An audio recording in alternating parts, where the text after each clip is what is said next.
Alors, nous allons pouvoir commencer. Je vous remercie de nous avoir rejoints. À la suite de ce qui avait été présenté par Jacques, nous allons fouiller un petit peu plus la feuille de route d'Ursula von der Leyen. Alors, évidemment, moi, je ne vais pas vous expliquer tout. Nous allons pouvoir en discuter très librement. Mais on va pouvoir le passer en détail puisqu'on a eu des documents qui sont maintenant un petit peu plus formalisés sur cette feuille de route. Cependant, en introduction et pour les quelques membres du mouvement européen qui sont présents, je voulais aussi faire une petite introduction euh, euh, sur les universités d'automne qui se sont tenues à Sceaux cette année. Alors, ça se tenait du 15 au 17 novembre et il y avait un peu plus de 200 participants. Et une chose un petit peu nouvelle dans ces universités d'automne, c'est qu'il y a eu un nombre d'ateliers qui était inhabituel par rapport à ce qui se faisait d'habitude. On a beaucoup, enfin le président a voulu absolument que les gens soient dans le cadre d'une université et donc a multiplié les occasions de travailler autour de sujets euh, que je vais effleurer très rapidement, mais parce que ça n'est pas le but de notre conférence débat de ce soir, mais il n'empêche.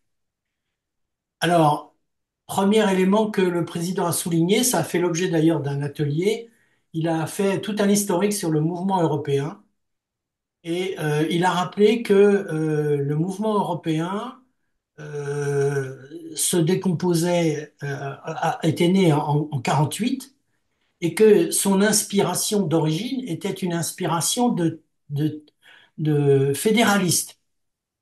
Dès l'origine, c'était marqué dans la constitution de ce mouvement que c'était un mouvement fédéraliste.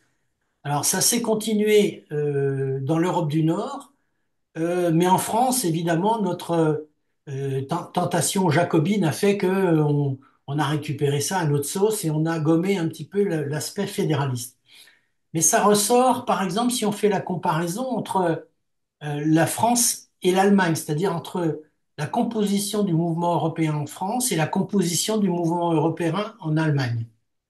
En France, ce mouvement européen, il est composé d'abord et avant tout d'adhérents physiques, c'est-à-dire des gens comme vous et moi, un peu plus de près de 3000 adhérents physiques, et d'une trentaine d'associations partenaires. D'ailleurs, l'Institut Jacques Delors vient de rejoindre cette année le mouvement européen. Il n'en faisait pas encore partie et vient de rejoindre le mouvement européen comme association membre. Ce qui était l'objectif du mouvement européen à l'origine, c'était de fédérer, d'être une tête de réseau de tous les mouvements pro-européens. Donc je disais comparaison par rapport à l'Allemagne. Eh bien, en Allemagne, en regard des 30 associations partenaires que nous avons en France, eh bien en Allemagne, ça représente 250 associations qui sont partenaires. Et à contrario, il n'y a quasiment aucun adhérent physique.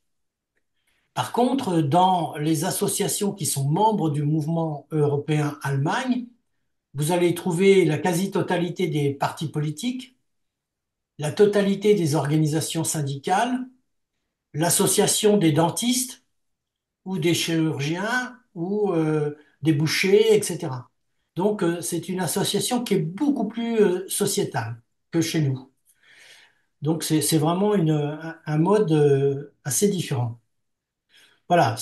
Et donc, ce que notre président voudrait, ce serait pas gommer les adhérents, bien entendu, mais ce serait que nous étendions le mouvement en rapprochant de nous un certain nombre d'associations dont l'objectif est la vie de la société. Évidemment, pas forcément les gens qui jouent au tennis de table ou les gens qui ont piscine, mais des gens dont c'est l'objet de réfléchir, des think tanks, etc., de façon à étoffer encore l'idée européenne.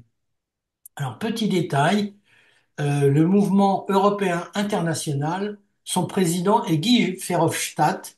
Donc Guy Verhofstadt, qui est l'ancien Premier ministre belge, qui a été Premier ministre de 99 à 2008, donc pas une petite période, et puis qui a été ensuite député européen. Et comme il dit, j'ai pris ma pension. Et donc maintenant qu'il a pris sa pension, il est président du mouvement européen international. Voilà, ça c'était un petit rappel. Deuxième rappel et deuxième point sur lequel le président a insisté, comme vous l'aurez deviné, c'est le fédéralisme. C'est-à-dire que euh, Hervé Maurice a expliqué que le fédéralisme, ça voulait pas dire qu'on perdait son pouvoir. D'ailleurs, on est dans certains cas fédéraliste sans le savoir, et que en fait le fédéralisme s'oppose à l'État unitaire. Donc, des États fédérés, il y en a beaucoup qui fonctionnent et qui fonctionnent bien, à la différence de notre pays qui est extrêmement centralisé. Sachant qu'un des premiers historiquement à avoir été fédéré, bon, je mets un peu à part la Suisse, mais ce sont les États-Unis qui sont passés de confédération à comment, fédération. Voilà. Alors, qu'est-ce que c'est qu'une fédération? Ben, c'est une superposition de compétences. C'est un petit peu l'Union européenne d'ailleurs, hein. Sans le savoir, l'Union européenne est fédéraliste d'une certaine façon, puisque les compétences étatiques sont réparties entre le gouvernement fédéral et le gouvernement des États fédérés. Voilà, après. Le principe d'autonomie, chaque ordre de gouvernement est autonome ou souverain dans son domaine de juridiction. Donc, pour l'instant, il n'y a rien qui cloche par rapport à ça. Et puis, le principe de participation, les entités fédérées sont représentées et participent aux décisions fédérales prises, souvent par le bicamérisme au niveau de l'État fédéral. Voilà. L'une des chambres représente alors les États fédérés, tandis que l'autre chambre représente le peuple dans son entier. Alors aujourd'hui, bah, des États fédérés, il y en a un certain nombre. Les USA, je vous l'ai dit, la Suisse, par ordre d'arrivée dans le temps, l'Argentine, le Mexique, le Venezuela. Il y a eu tout un courant en Amérique du Sud pour imiter un petit peu les États-Unis d'Amérique, le Canada, le Brésil, l'Australie, l'Allemagne, l'Inde, l'Autriche, la Belgique, la Russie, la Bosnie, hein, puisque la Russie, ce sont bien c'est la Fédération de Russie, hein. Voilà. Donc, et puis il y en a d'autres, des plus petits, etc. Voilà. Donc, euh, Hervé Maurice souhaitait remettre en perspective cet aspect-là, de façon à ce qu'on arrête d'agiter l'épouvantail de on n'est pas fédéraliste, etc. Si on l'est ou on peut l'être sans pour autant renoncer à notre souveraineté locale. Voilà.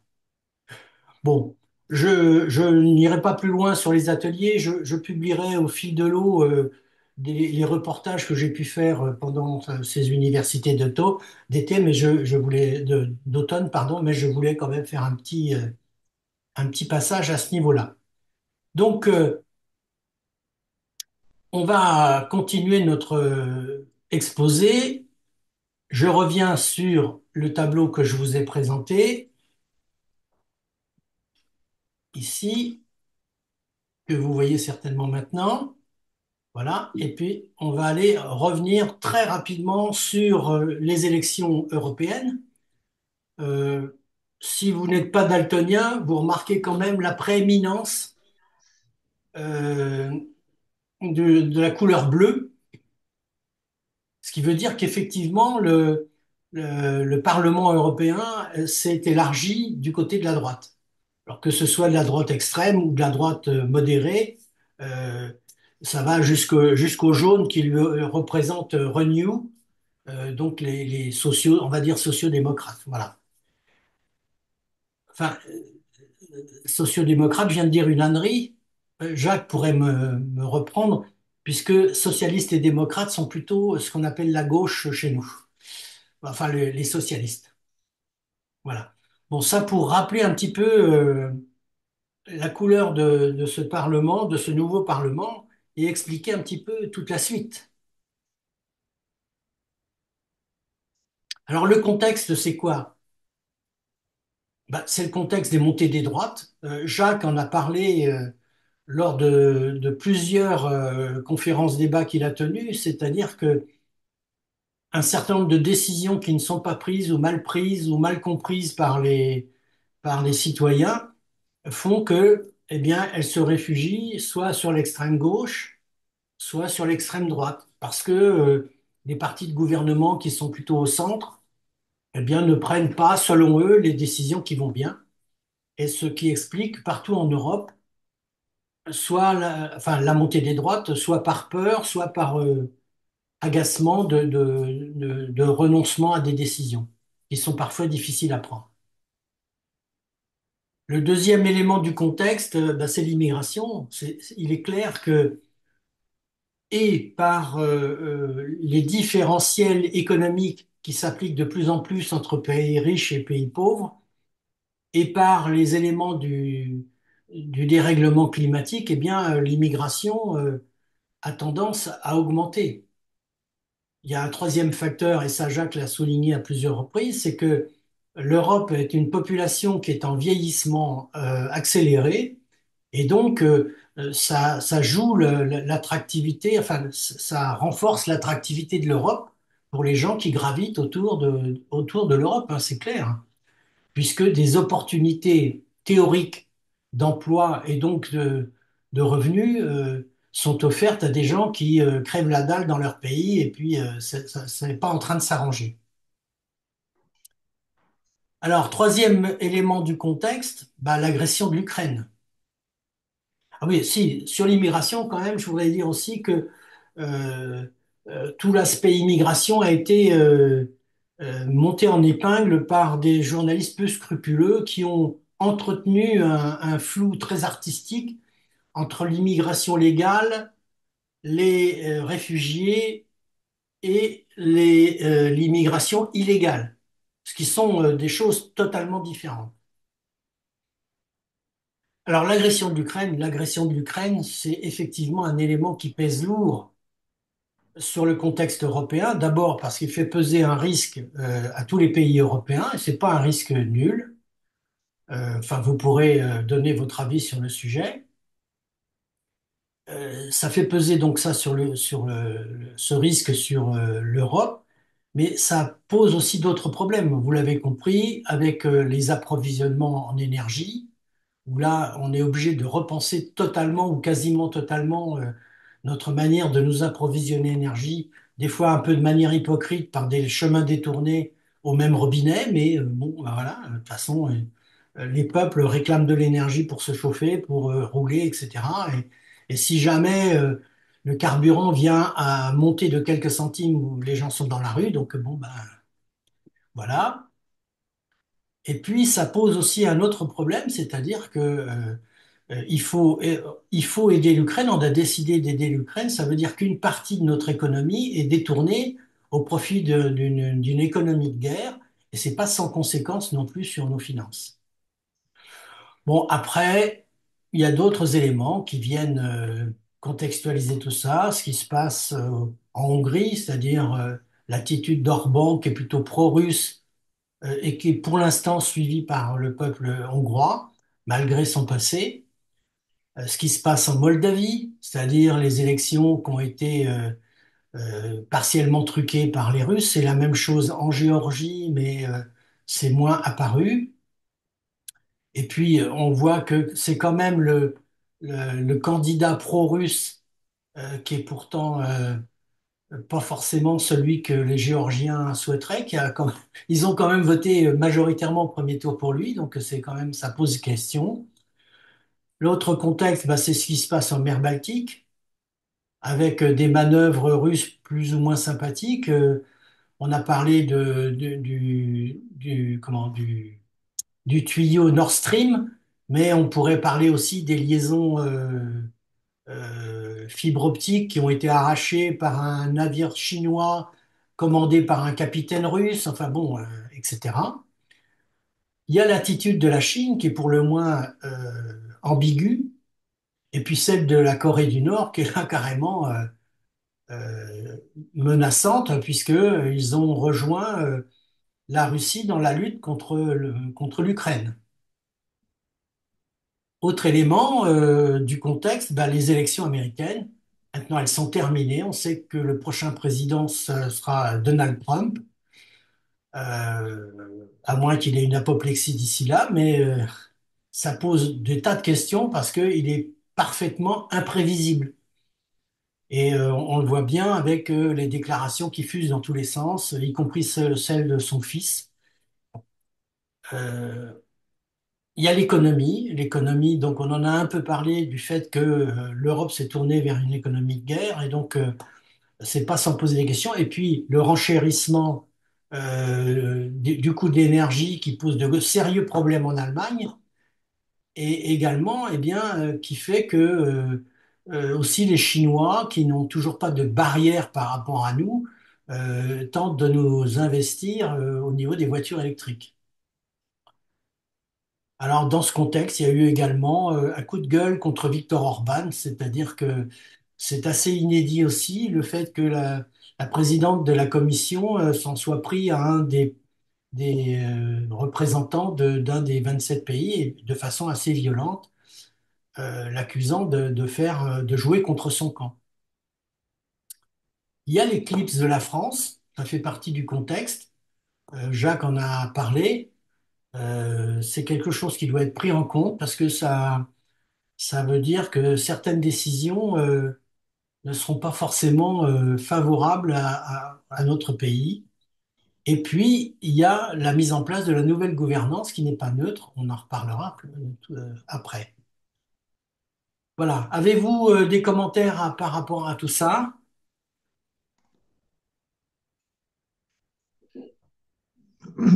J'en aurais, mais je laisse la priorité aux participants. Alors allez-y, hein, vous ne vous privez pas. Mais il faut allumer le micro. Par contre, Pierre. Non, le micro.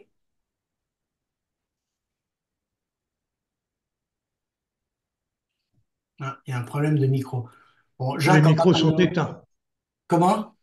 Je dis tous les micros sont éteints. Oui, Ceux oui, qui tous les veulent micros. intervenir. Oui, de base, tous les micros sont éteints, oui. Alors, Benoît a ouvert son micro. Benoît, vas-y. Mhm. Merci de me donner la parole, Monsieur le Président.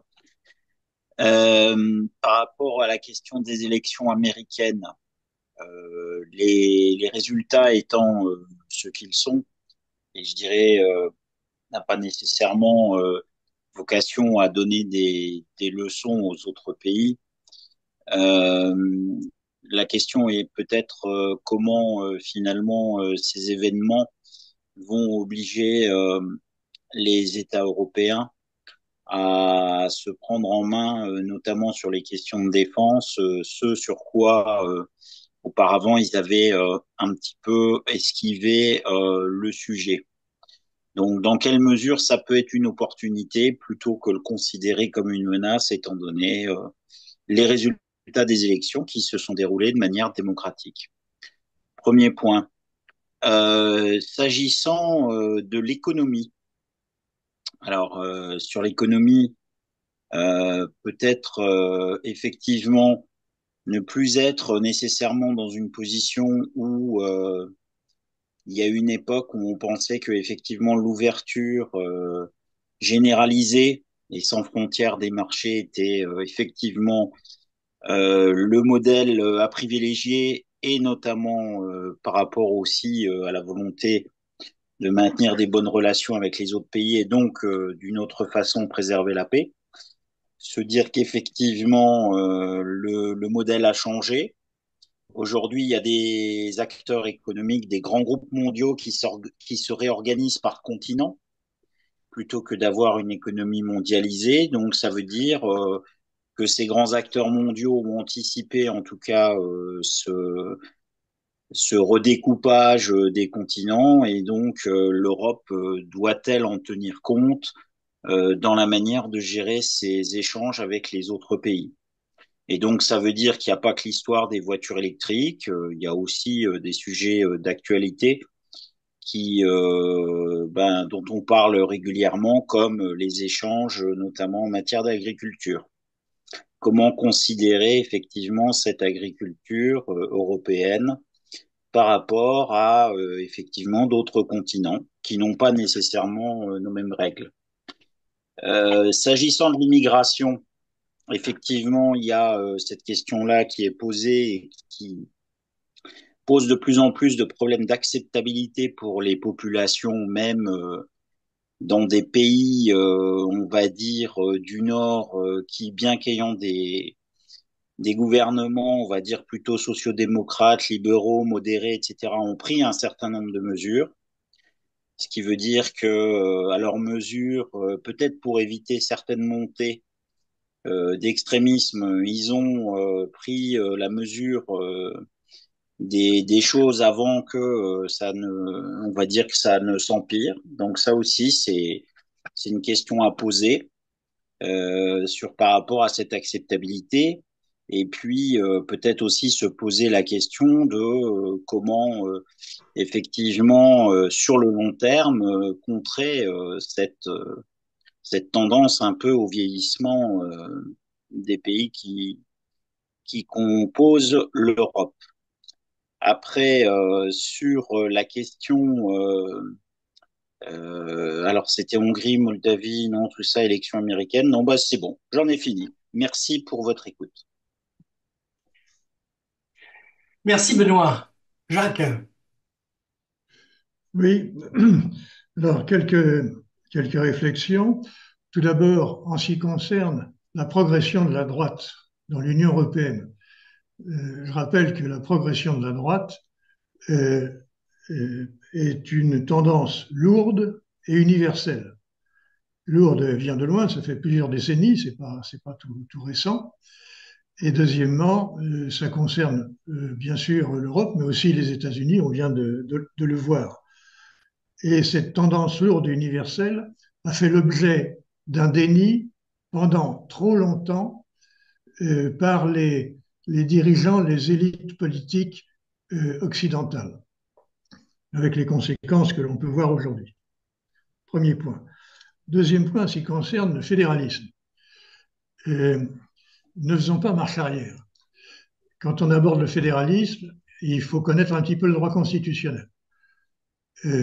Il existe bien sûr des confédérations qui ne sont pas des fédérations qui ne sont plus des confédérations, mais en ce qui concerne l'Union européenne, depuis longtemps, Jacques Delors l'avait dit, ce doit être une fédération d'États-nations. C'est donc pas une fédération ni une confédération. C'est un modèle sui generis, c'est-à-dire qu'il n'a pas d'autre modèle concurrent. Il est spécifique. Et je pense que cette spécificité, reconnue par Delors, Jacques Chirac, etc., et bien sûr par tous les constitutionnalistes, doit le rester. Et je vous rappelle qu'on avait reçu Gaëtan Ricard-Nioul il y a une dizaine d'années dans notre association, qui a conçu un livre justement pour analyser d'une part ce qu'était l'Union européenne et d'autre part ce qu'elle devait devenir.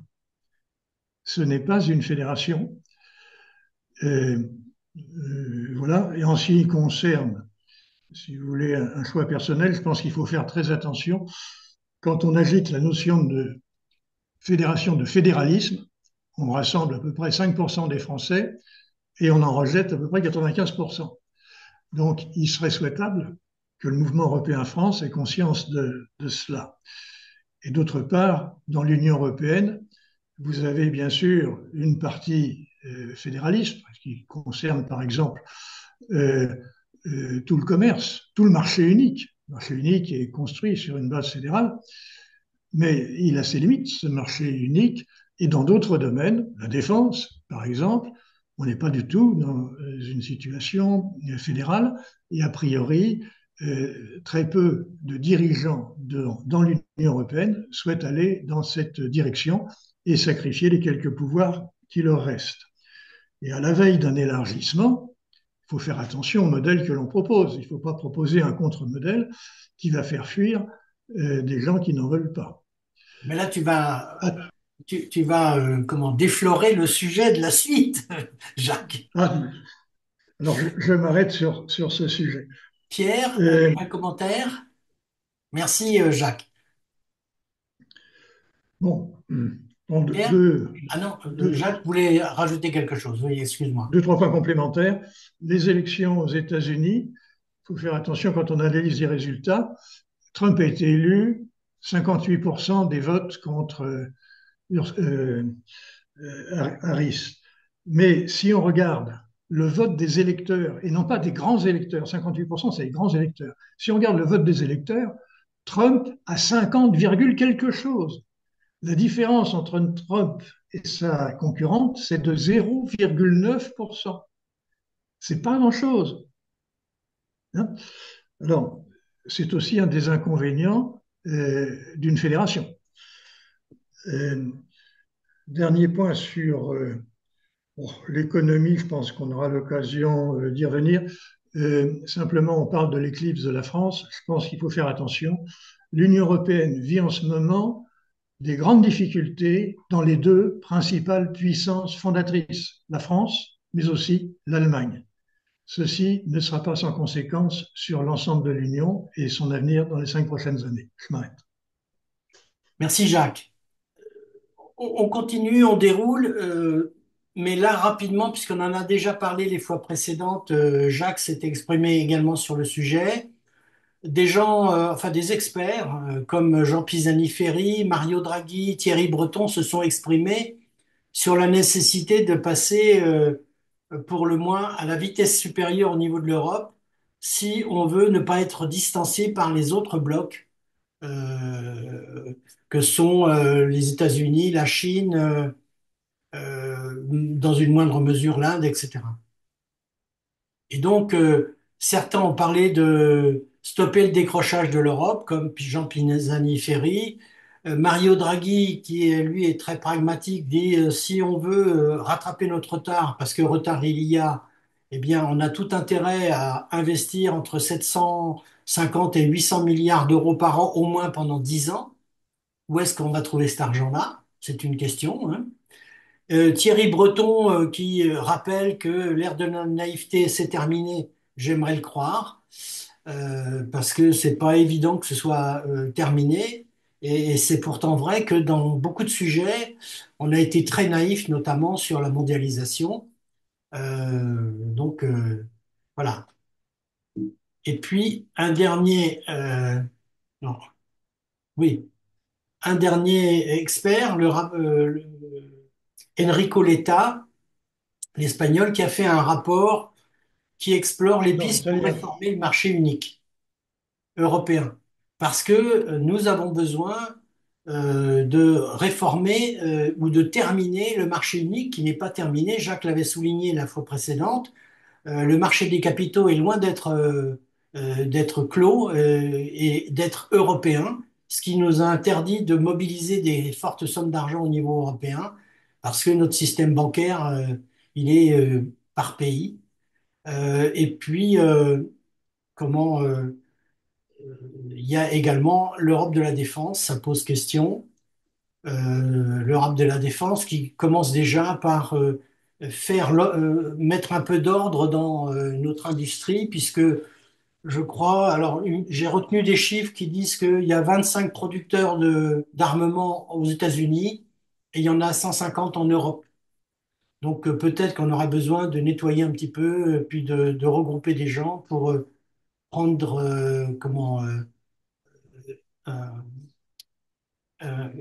un aspect un peu plus mondial dans cette industrie-là. Et puis, donc, des approfondissements du marché unique dans le secteur des télécoms. Et c'est pareil, des opérateurs, il y en a une foultitude en Europe, il y en a 3 aux États-Unis ou 4 aux États-Unis. Nous, on doit avoir une trentaine d'opérateurs. Donc, bon, bah, c'est pas vraiment fait pour la bonne cause.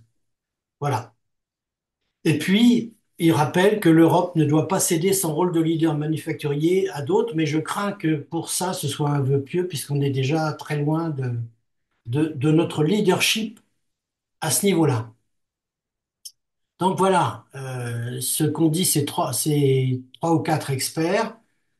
Et on va voir ce qu'en fait Ursula von der Leyen. Alors, Ursula von der Leyen, elle a donc publié sa feuille de route pour 2024-2029, une feuille de route un peu plus détaillée que son discours d'investiture. Mais malgré tout, pour les 100 premiers jours, elle a distingué un certain nombre de choses. Euh, la première chose qu'elle a signalée, ou qu'elle a mis en évidence, c'est la nécessité de signer l'accord du Mercosur.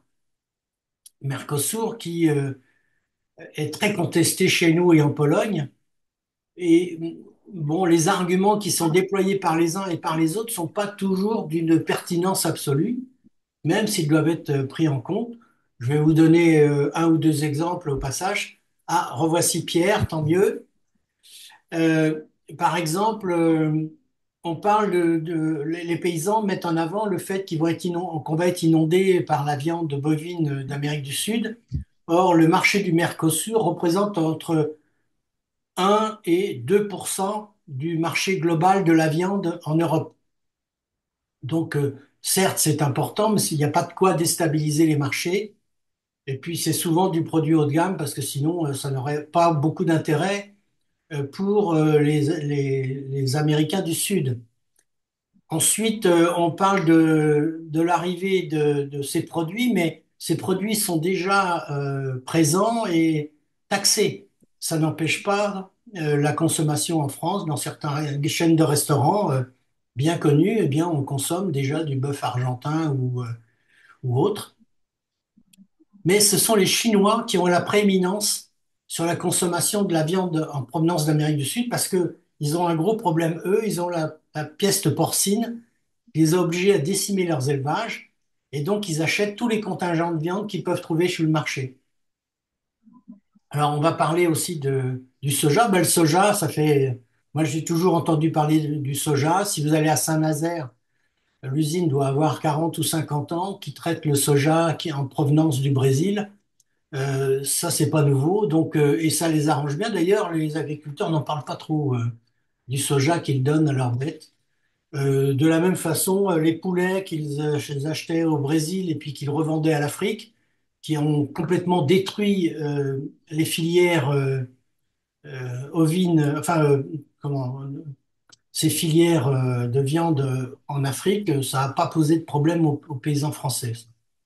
Voilà, donc faut nuancer quand même, d'autant que aujourd'hui les échanges entre la zone Mercosur et la zone européenne, c'est 45 milliards d'euros à destination des pays du Mercosur et 43 milliards d'euros en provenance du Mercosur. Donc c'est déjà un marché qui globalement est en notre faveur.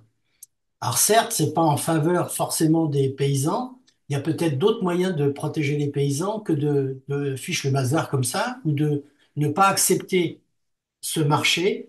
Voilà, c'est une question qui est posée parce que si nous n'allons pas en Amérique du Sud, bah, d'autres blocs comme les USA ou comme la Chine pourraient peut-être y aller à notre place et là, on aurait tout perdu.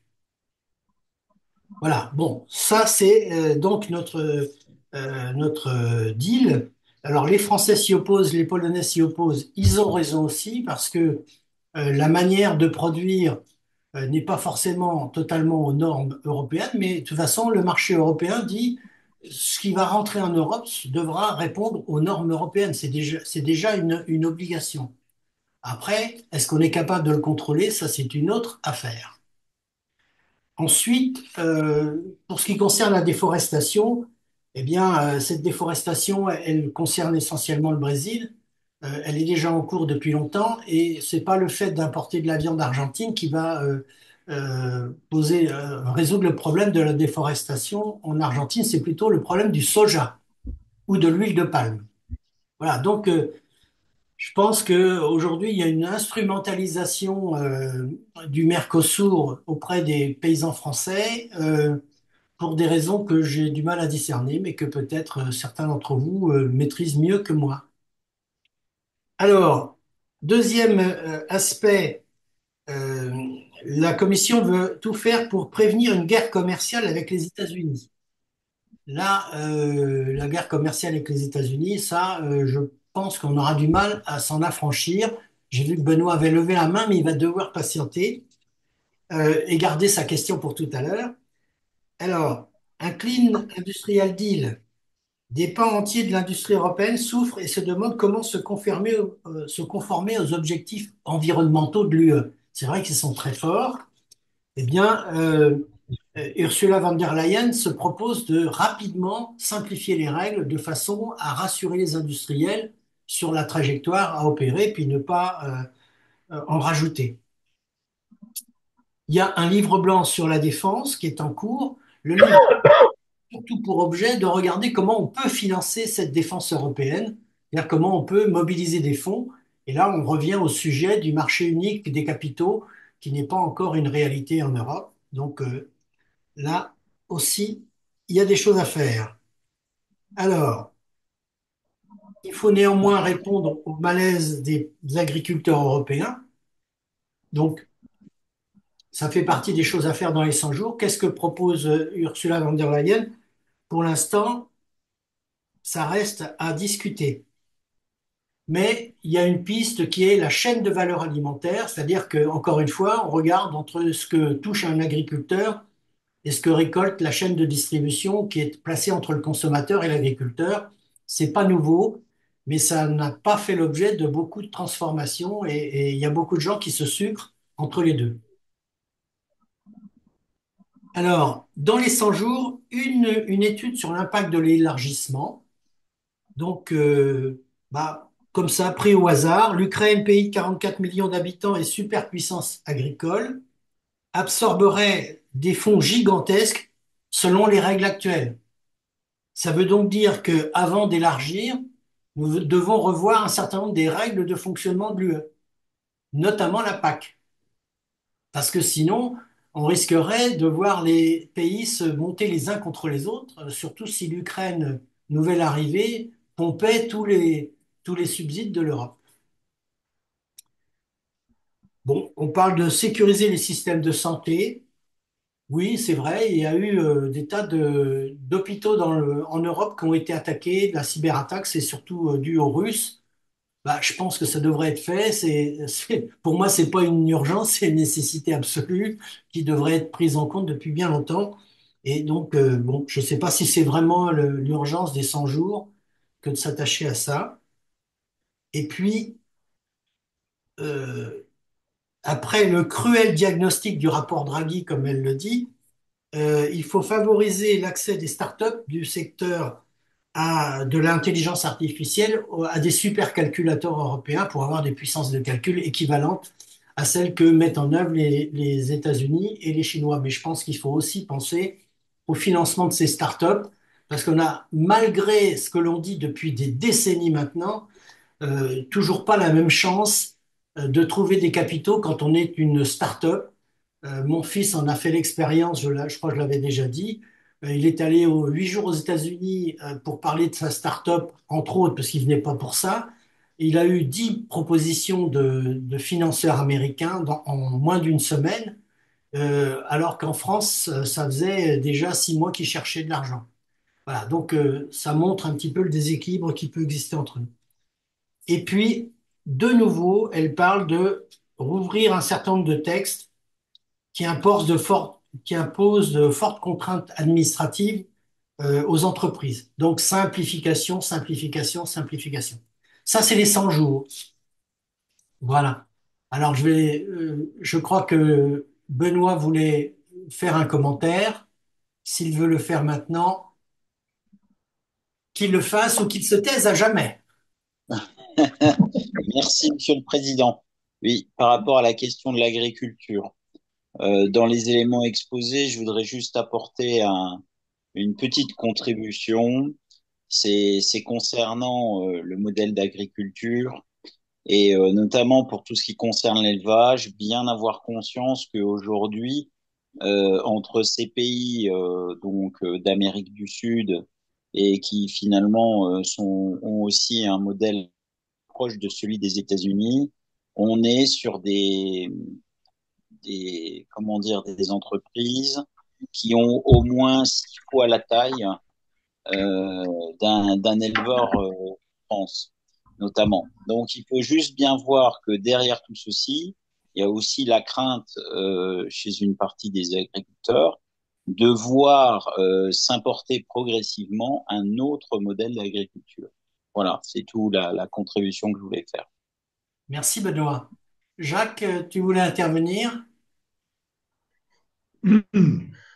Oui, euh, premier exercice pratique pour dynamiser la réindustrialisation de l'Europe, c'est d'abord éviter la désindustrialisation.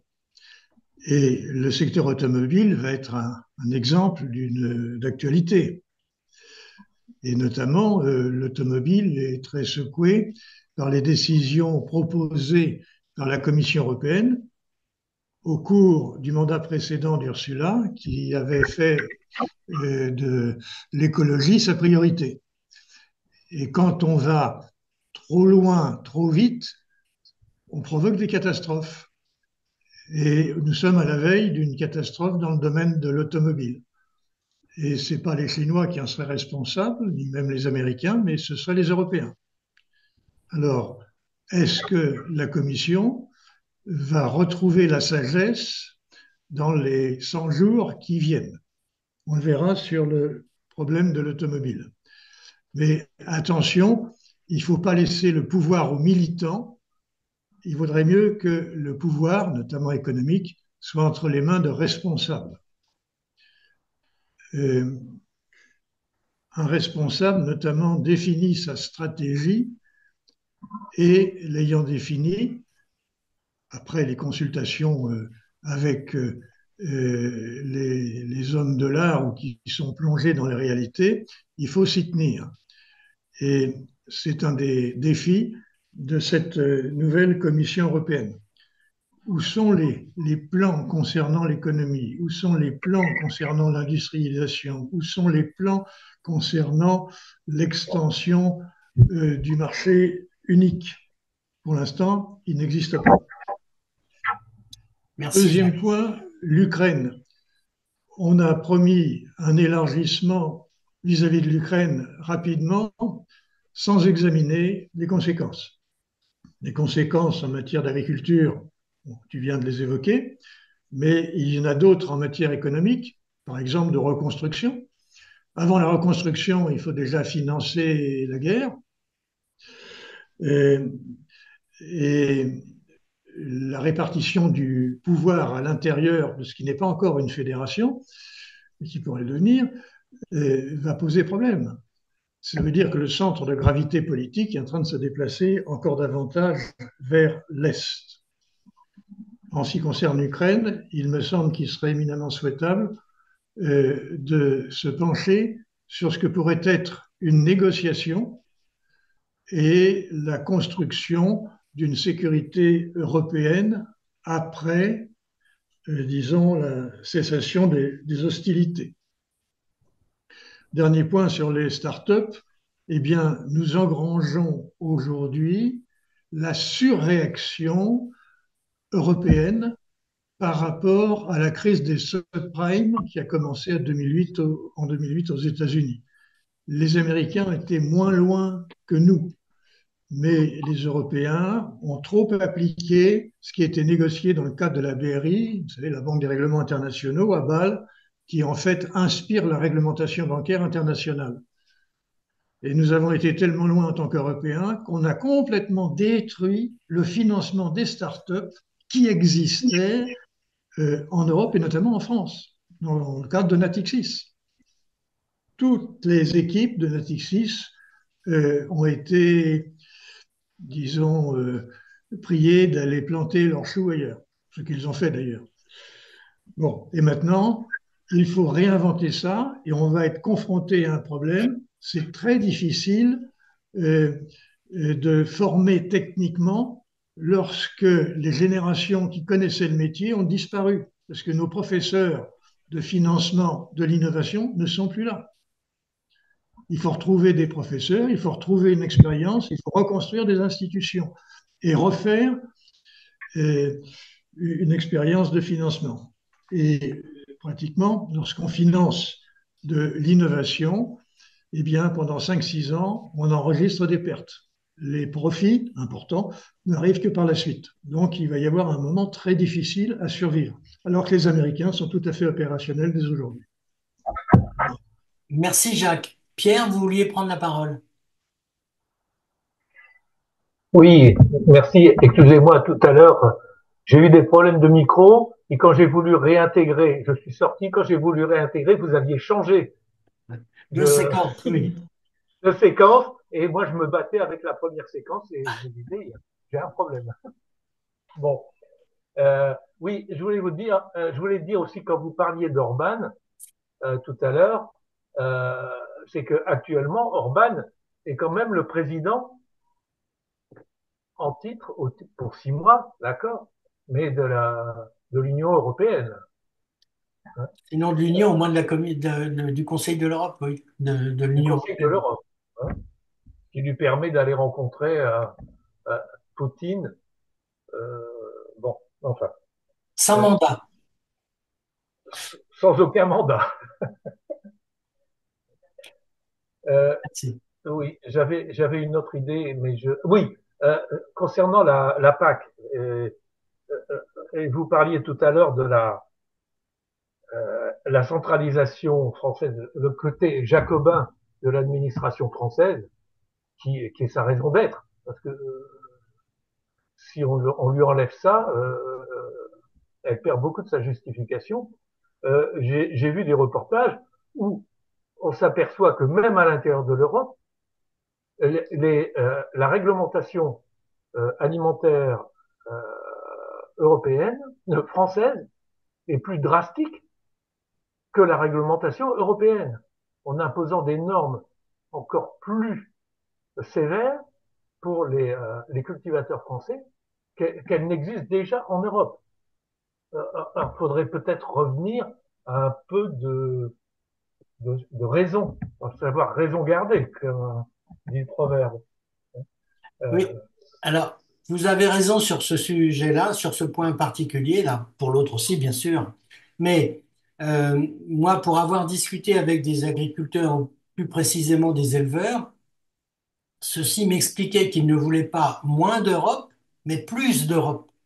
Pourquoi? Parce que plus d'Europe pour eux, c'est la garantie d'une concurrence loyale.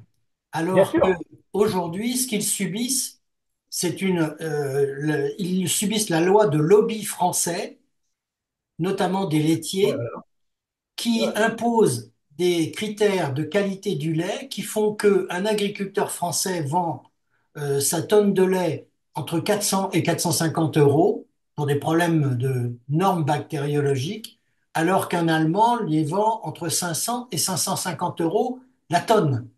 Alors vous voyez qu'il y a une sacrée différence, et ça, c'est uniquement dû à des règlements supplémentaires en France. Donc il faut se poser effectivement la question de cela. Moi, je ne suis pas un spécialiste de l'affaire, mais je pense que ça mérite quand même un débat.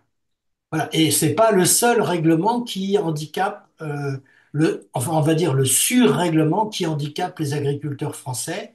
Et donc, le problème, il est bien à regarder chez nous et non pas au niveau de l'Europe pour ce sujet de concurrence, entre guillemets, déloyale de nous-mêmes.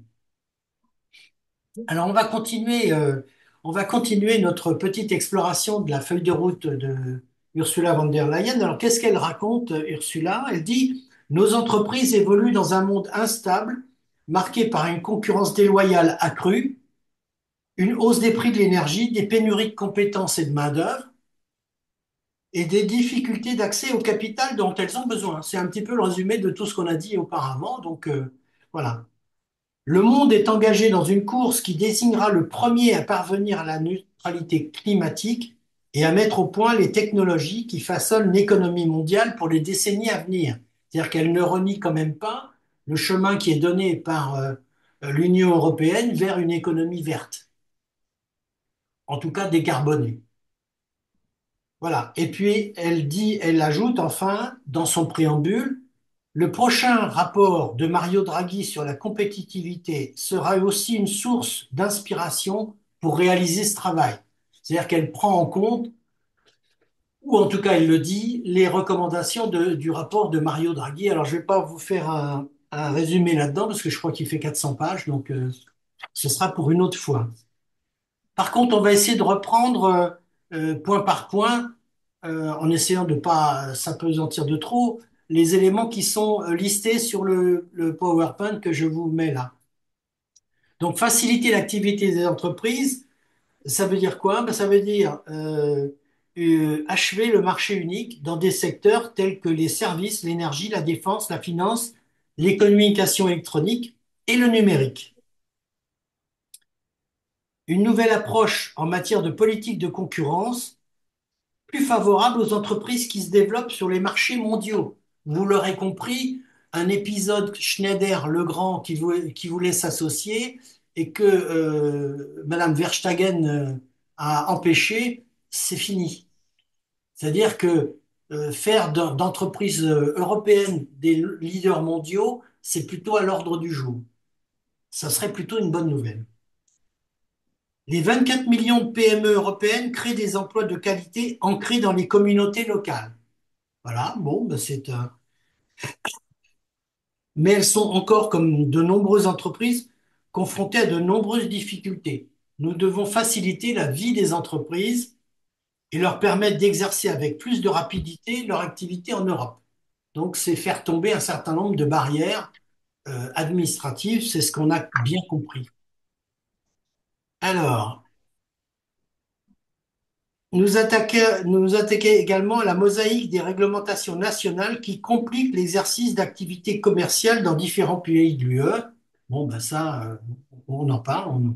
Voilà, effectivement, il y a des contradictions dans les réglementations nationales qui faussent la concurrence intra-européenne et donc qui posent problème au développement des PME. Alors, à cette fin, je proposerai un nouveau statut juridique à l'échelle de l'UE pour aider les entreprises innovantes à se développer. Cela prendra la forme d'un 28e régime qui permettra aux entreprises de bénéficier d'un ensemble de règles simplifiées et harmonisées dans certains domaines. Et bon, c'est clair. Alors, impact pour une industrie propre. La crise climatique s'accélère à un rythme soutenu. De plus, il est tout aussi urgent de simultanément décarboner et industrialiser notre économie. Alors, nous préparons ainsi la voie à la réalisation de l'objectif de réduction des émissions de 90% à l'horizon 2040, que nous proposons d'inscrire dans notre loi européenne sur le climat. Donc, elle réaffirme néanmoins cette piste sur les écologies. Je pense que ça, c'est la pression des écologistes allemands, même s'ils ont baissé d'un ton depuis quelques années. Voilà. Alors, on parle de capacité de stockage et des infrastructures de transport pour le CO2. Bon, la vision mondiale pour le climat et l'énergie dans la perspective de la COP30 qui se tiendra au Brésil. Alors, vous voyez, Mercosur, Brésil, vous voyez des choses qui sont en train de se discuter et je pense que ça va faire l'objet des dernières négociations avant la signature du marché du Mercosur, parce que le Brésil pèse quand même lourd dans cette affaire-là. Voilà. Ensuite, le transport ferroviaire transfrontalier reste trop compliqué pour de nombreux citoyens. Ah, ça, c'est rien de le dire. C'est rien de le dire et manifestement, il suffit de demander aux frontaliers français qui veulent aller travailler en Suisse, en Belgique, en Allemagne ou au Luxembourg pour s'en convaincre. Alors, nous proposerons afin d'améliorer ça, un règlement prévoyant un système unique de réservation et de billetterie numérique. Voilà, vous voyez, c'est des choses très concrètes. Alors, améliorer la circulation et la résilience de notre économie, ça c'est le point 2 de faciliter l'activité dans les entreprises. Acte législatif sur l'économie circulaire qui contribuera à créer une demande de marché pour des matières secondaires et un marché unique des déchets, notamment pour ce qui concerne les matières premières critiques. Donc là, on est dans le PIEC, etc., hein. Voilà. Et nous devons également redoubler d'efforts pour protéger la sécurité de nos systèmes de santé. Ça, c'est une autre affaire. Alors,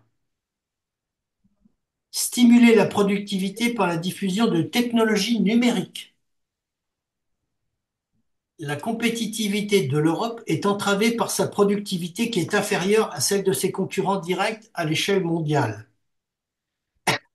Ceci s'explique principalement par la diffusion insuffisante des technologies numériques. Nous soutiendrons cet objectif en relevant les défis posés par les plateformes de commerce électronique afin de garantir aux consommateurs et aux entreprises des conditions de concurrence équitables fondées sur des contrôles douaniers, fiscaux et de sécurité efficaces et des normes de durabilité. Vous voyez, donc le numérique va aussi permettre ce genre d'évolution. Grâce à notre règlement sur l'intelligence artificielle, l'Europe joue déjà un rôle de premier plan pour rendre l'IA plus sûre et plus digne de confiance. Alors ça, c'est toujours pareil, ça a toujours deux facettes. C'est-à-dire que c'est vrai que c'est l'Europe qui a la première réglementé l'usage de l'intelligence artificielle, ce qui est plutôt vertueux en regard avec nos valeurs démocratiques.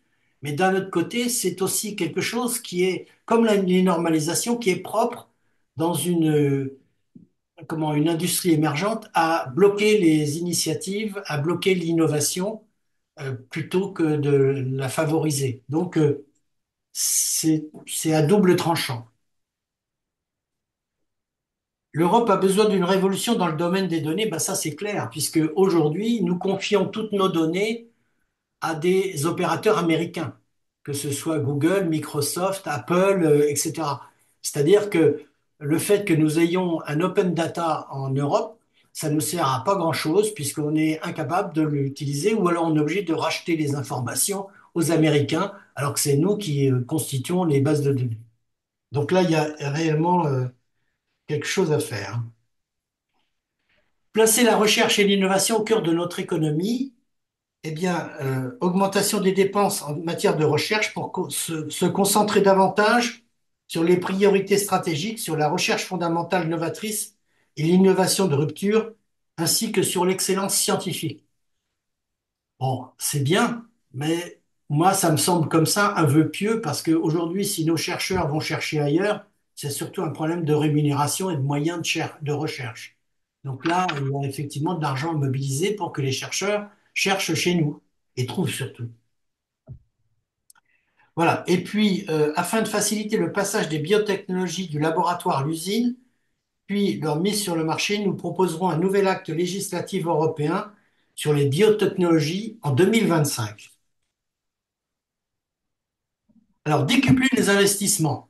Là, on arrive à un point qui, normalement, intéresse particulièrement Jacques Osler. Ces investissements ne sauraient être financés uniquement par des deniers publics. L'achèvement de l'union des marchés des capitaux pourrait attirer 470 milliards d'euros d'investissements supplémentaires par an. Voilà. Euh, pour ce faire, nous développerons la proposition formulée dans le rapport l'État et proposerons une Union européenne de l'épargne et des investissements. Nous devons également optimiser notre utilisation des marchés publics qui représentent 14% du PIB de l'Union européenne. Un gain d'efficacité de 1% pour les marchés publics pourrait se traduire par une économie annuelle de 20 milliards d'euros. En ce qui concerne le financement et l'investissement public, priorité sera donnée à l'utilisation des ressources disponibles au moyen de Next Generation UE et du budget actuel. Ben oui, puisqu'il n'est pas utilisé complètement. C'est-à-dire qu'on a bien de l'argent, mais on n'a pas suffisamment de projets pour l'immobiliser. Voilà. Et puis ensuite, Ursula von der Leyen proposera un nouveau fonds européen pour la compétitivité dans le cadre du prochain cadre financier pluriannuel. Le Fonds européen pour la compétitivité soutiendra des projets importants d'intérêt commun, les fameux PIEC, afin que l'Europe puisse utiliser sa force collective pour que les États membres investissent ensemble dans des projets communs ambitieux. C'est déjà le cas, mais ça ne marche pas bien. Hein, il y a le cas de ArcelorMittal qui a mis en sommeil son projet d'aciérie décarbonée. Il y a d'autres exemples comme les usines hydrogène qui pour l'instant patinent un peu dans la semoule. Donc c'est pas qu'une question d'argent, c'est aussi une question politique. Alors, remédier aux pénuries de compétences et de main-d'œuvre. Alors, l'intégration de l'apprentissage tout au long de la vie dans l'éducation et les carrières et le soutien à la formation et aux perspectives de carrière des enseignants seront au cœur de cette démarche. Oui, c'est bien. Plan stratégique pour l'éducation dans les STEAM. Alors, STEAM, c'est sciences, technologies, ingénierie et mathématiques. Inciter un plus grand nombre de filles et de femmes à se tourner vers des études et des carrières dans les STEAM. Alors ça, pour l'anecdote, ça a fait l'objet hier à Metz, lors des trophées MC6, 6 minutes pour convaincre, de l'attribution d'un prix à une jeune femme d'origine latino-américaine qui proposait justement des cours ludiques pour les jeunes filles pour les amener à considérer la science comme quelque chose d'intéressant, d'accessible, etc., de façon à amener plus de femmes vers les carrières scientifiques. Bon, c'était une anecdote, mais elle a remporté ce prix et donc ça, c'était très bien. Voilà, ça, c'était le premier pavé, faciliter l'activité des entreprises. Il nous reste 3 minutes pour en discuter avant la prochaine séquence. Qui veut prendre la parole? Jacques? Oui, je pense que la grande révolution à faire, c'est une révolution réaliste. C'est ça qui fait défaut à l'Union européenne et aussi à la France depuis un certain temps. Alors tout d'abord, en ce qui concerne la réglementation, il y a une surtransposition française de la réglementation européenne. Et cette réglementation européenne est très lourde par rapport à la réglementation américaine. Au cours, je crois, des 6 ou 7 dernières années, les Américains ont pondu 5000 directives, les Européens 13 000, et les Français davantage encore. Bon, il faut arriver à simplifier. En ce qui concerne le Green Deal, l'économie verte, on a été trop loin, trop vite, et sans nécessité. Ce n'est pas la petite Europe qui va rétablir l'équilibre écologique du monde. Il faut qu'on aille dans la bonne direction, qu'on montre l'exemple, mais qu'on arrête nos excès. En ce qui concerne l'harmonisation, par exemple les transports, je ne sais pas si vous avez remarqué, mais il n'y a pas de relation TGV entre les grandes villes d'Europe. Il y en a entre Paris et Bordeaux, mais il n'y en a pas entre Paris et Berlin. La seule qui existe, la ligne TGV internationale, c'est Paris, Bruxelles, Amsterdam. Il n'y en a pas ailleurs. Et toujours sur ce plan-là, nos généraux, en regardant ce qui se passe en Ukraine, disent on ne serait pas capable de transporter des chars d'assaut de Paris jusqu'en Ukraine parce que les voies ferrées ne sont pas les mêmes. Alors, il faudrait que les chars descendent aux correspondances pour remonter sur un autre train. Enfin, il y a quand même un petit peu d'ordre stratégique à mettre de ce côté-là.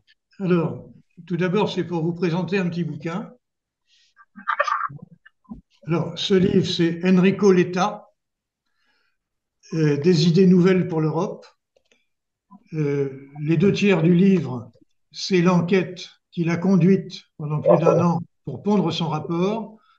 Le dernier tiers du livre, eh bien, c'est le contenu du rapport, d'une façon synthétique.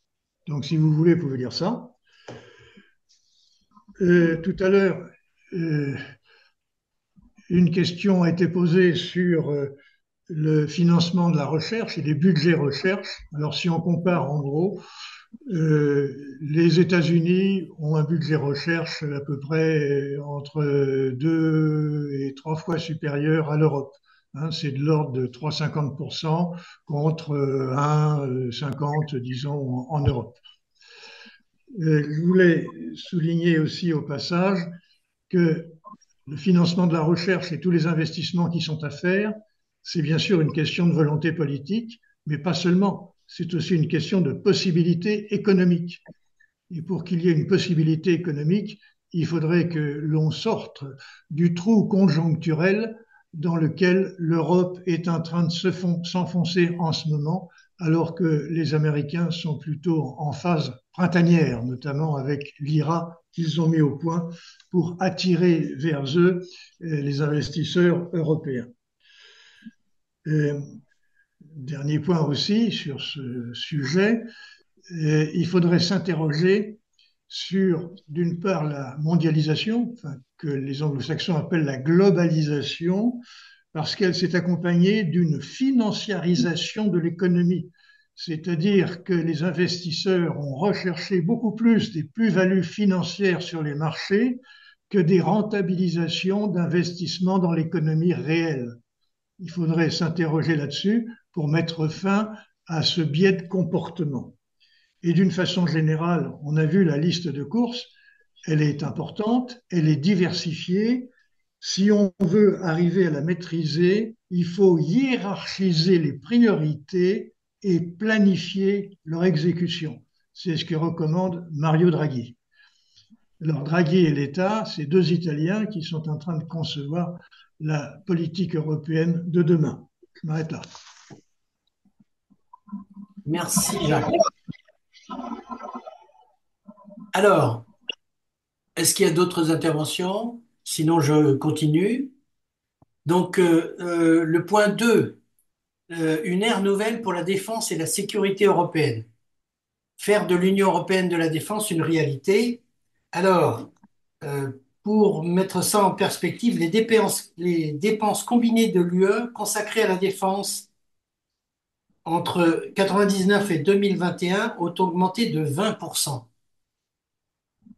À la même époque, la Russie a augmenté de près de 300% et la Chine de près de 600%.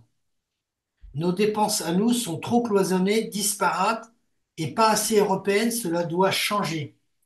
Alors effectivement, nous dépensons, je crois, j'ai un chiffre en tête de 320 milliards d'euros pour la défense, sauf que sur ces 320 milliards, 80% sortent de l'Union européenne, c'est-à-dire qu'on achète à l'extérieur de l'UE. 80%. Donc là, il y a effectivement un gros problème. Si on veut faire des économies et faire travailler du monde, ben, il y a déjà un truc trouvé, tout trouvé. Les États membres conserveront toujours la responsabilité de leur propre armée, de la doctrine au déploiement, mais l'Europe peut faire beaucoup pour soutenir et coordonner les efforts visant à renforcer la base industrielle, l'innovation et le marché unique sur le plan de la défense. Alors effectivement, on sait que c'est un totem, aujourd'hui en tout cas, il est difficilement question de dire aux pays souverains que l'armée ne leur appartient plus ou que la gestion de l'armée ne dépend plus. On n'en est pas encore à l'armée européenne, hein, ce qu'il faut bien distinguer d'une défense européenne. Voilà. La seconde tâche consistera à investir davantage dans notre industrie de la défense. Et donc, bah, davantage, c'est déjà mieux. Voilà. Alors, une stratégie de l'Union pour la préparation aux crises. Nous travaillerons à l'élaboration d'une stratégie de l'Union pour la préparation aux crises inspirée du rapport sur la préparation civile et militaire de l'UE que l'ancien président finlandais Sauli Niinistö présentera plus tard dans l'année. Voilà, donc savoir gérer des crises. Bon, Ursula von der Leyen a montré qu'elle savait le faire avec la crise Covid, mais effectivement, gérer une crise, ça ne s'improvise pas, ça se prépare, et ça, on a peut-être du travail à faire. Moi, je ne suis pas compétent sur le sujet, en tout cas pour l'Europe, mais j'ai eu à gérer la mise en place de gestion de crise, et c'est du boulot. Alors, Une Europe sûre et mieux sécurisée. La criminalité organisée ne doit pouvoir trouver aucun refuge en Europe, que ce soit hors ligne ou en ligne. Je proposerai une nouvelle stratégie de sécurité intérieure de l'UE. On peut penser à quelque chose comme le FBI. Voilà. Et je pense que ça va s'appuyer. Voilà. Je proposerai de faire d'Europol une agence de police véritablement opérationnelle. Aujourd'hui, Europol joue surtout un rôle de coordination, mais n'a pas de rôle opérationnel. Donc, on peut imaginer que c'est, on va dire, l'émergence d'un bureau fédéral de police. Nous renforcerons le mandat d'arrêt européen. Voilà. Il faut également réfléchir aux domaines dans lesquels le parquet européen aura besoin de pouvoirs accrus. Effectivement, s'il y a une police qui a des pouvoirs accrus, il faut que le parquet européen suive un petit peu cette évolution. Alors, on arrive aux frontières, des frontières communes renforcées. Nous renforcerons Frontex. Alors, je vous rappelle que Frontex, qui devait passer à 2000, était resté à 4000, va passer à 10 000, mais ce que propose Ursula von der Leyen, 30 000. c'est de la porter à 30 000. 30 000 hommes. Alors, c'est bien, mais c'est pas vraiment le sujet. Le sujet, c'est pour quelles compétences et pour quel objectif. Je pense que Jacques ne me contredira pas sur le Ah sujet. non, Voilà. Alors, donc, la mise en œuvre du pacte en matière de migration, ça sera effectivement l'affirmation de l'utilité, de l'usage et de l'utilité de Frontex. Une stratégie européenne en matière de migration et d'asile pour définir notre vision tournée vers l'avenir et nous adapter aux défis futurs. Bon, c'est un vœu pieux. Qu'est-ce que ça veut dire exactement? Pour l'instant, c'est un peu flou. Nous continuerons de développer des relations stratégiques en matière de migration et de sécurité avec les États non membres de l'UE, en particulier les pays d'origine et de transit. Alors là, on arrive déjà un petit peu plus de clarté. Ça veut dire qu'il y a déjà en émergence des accords avec les pays qui nous entourent pour deux raisons. La première, c'est pour servir de hub avant que les gens puissent entrer en Europe. Et la deuxième, c'est effectivement l'amorce de contrats de développement conjoint avec l'Europe, où là, il y a encore beaucoup de choses à faire parce que ces pays ne sont pas forcément favorables à ce que nous venions mettre le nez chez eux. Alors, nous travaillerons dans des domaines d'intérêt commun, depuis les investissements dans l'éducation, les infrastructures et l'économie, au sens large, jusqu'aux partenariats destinés à attirer les talents en passant par les voies légales d'accès.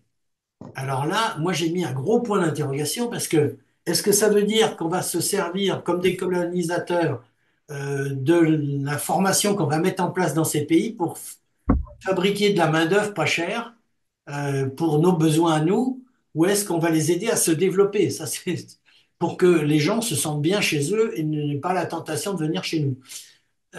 C'est pas très clair, là. Ça peut être interprété de tas de façons. Parce que sinon, ça veut dire qu'on va éplucher enfin, on va écrémer toutes leurs élites. Nous respecterons toujours les droits de l'homme et nous veillerons à ce que ceux qui ont le droit de rester puissent le faire. Bon, ben ça, c'est les règles qui sont aujourd'hui en cours sur l'asile. Et donc, c'est bien de savoir qu'on va continuer de les appliquer. Nous n'accepterons jamais que les passeurs et les trafiquants d'êtres humains soient ceux qui décident de qui vient en Europe et dans quelles circonstances. Il n'y aura aucune impunité pour les passeurs et les trafiquants d'êtres humains. Ah oui, on l'espère. Voilà. Voilà, ça c'est un nouvel aspect. Est-ce que quelqu'un veut intervenir sur ce sujet?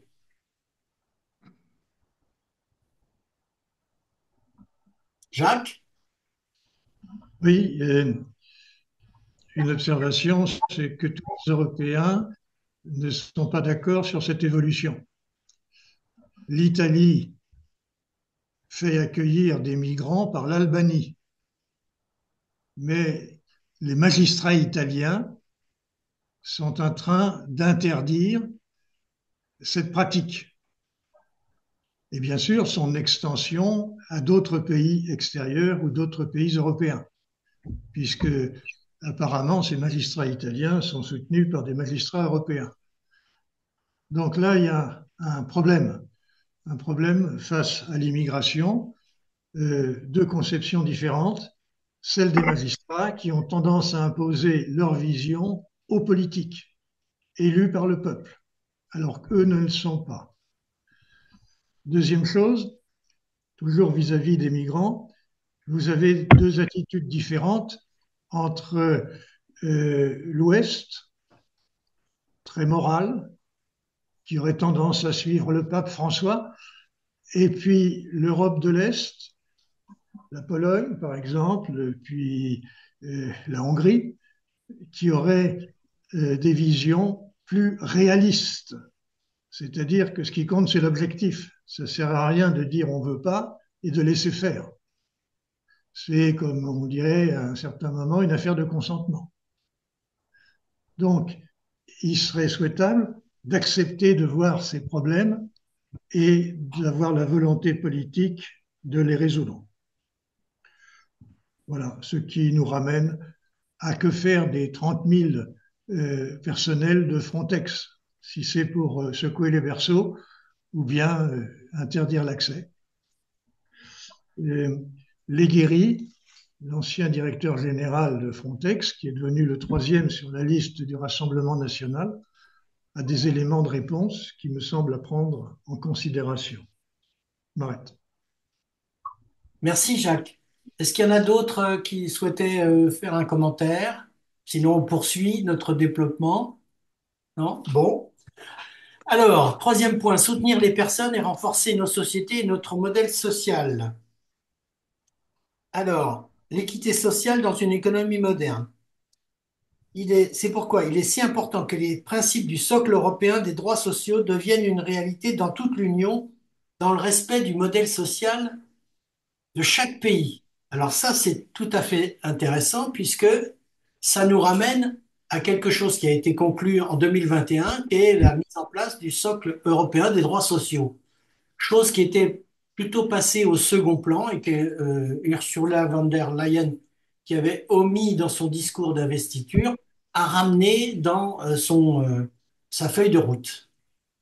Voilà, et on voit qu'ici, il y a un certain nombre de choses qui sont là.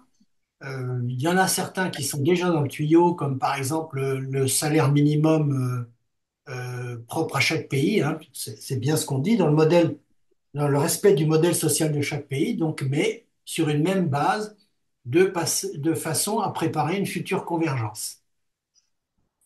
Bon, alors, il y a des choses qui sont plus en droite ligne avec notre démocratie et nos valeurs, comme l'éducation, la formation tout au long de la vie, l'égalité des sexes, l'égalité des chances, le soutien emploi actif à l'emploi, mais il y en a d'autres qui le sont moins. C'est-à-dire que, comme j'ai eu à le dire, les syndicats français sont venus dans la négociation sur le socle européen des droits sociaux dernièrement, en expliquant que c'était comme en France qu'il fallait faire.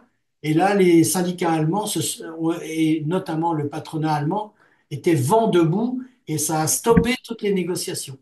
Donc, il faut aussi qu'on apprenne à discuter de compromis, à accepter que le modèle français ne soit pas le seul modèle à appliquer, parce que sinon, on va jamais y arriver. Voilà, je vais revenir. Hop, hop, hop, hop, hop, hop. Voilà, ici. Alors, feuille de route, elle présentera donc à cet effet une feuille de route pour les emplois de qualité, définie en accord avec les partenaires sociaux, afin d'assurer aux travailleurs salariés comme aux indépendants l'équité salariale, de bonnes conditions de travail, des formations, une transition professionnelle équitable, notamment en élargissant le champ des négociations collectives. Voilà. Et puis, mise en place de la toute première stratégie européenne de lutte contre la pauvreté. Alors, il n'y a rien de plus. Si, on nous dit quand même, nous devons de toute urgence résoudre la crise du logement à laquelle sont confrontés des millions de familles et de jeunes, donc souvent des gens les plus, enfin les moins argentés. Plateforme mise en place, création avec la Banque européenne d'investissement d'une plateforme pan-européenne d'investissement pour des logements abordables et durables.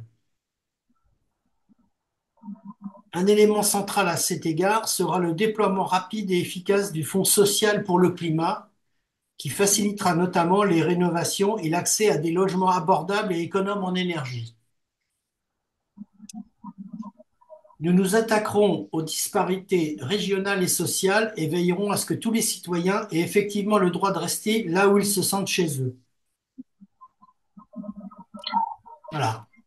Alors, ensuite, restaurer l'unité de nos sociétés, soutenir nos jeunes. Je nommerai un commissaire chargé notamment de garantir l'équité intergénérationnelle. Nous renforcerons le programme Erasmus+, notamment son volet de formation professionnelle. Ça ressemble beaucoup à ce qui est mis en place en France avec la formation tout au long de la vie. Je demanderai à tous les commissaires d'organiser leur premier dialogue sur la politique en faveur de la jeunesse dans les 100 premiers jours de leur mandat. Je créerai un comité consultatif des jeunes auprès de la présidence composé de jeunes de tous les États membres qui me conseilleront sur des questions importantes pour les jeunes de leur communauté et agiront en tant que comité de réflexion sur les idées proposées par la Commission. Voilà. Euh,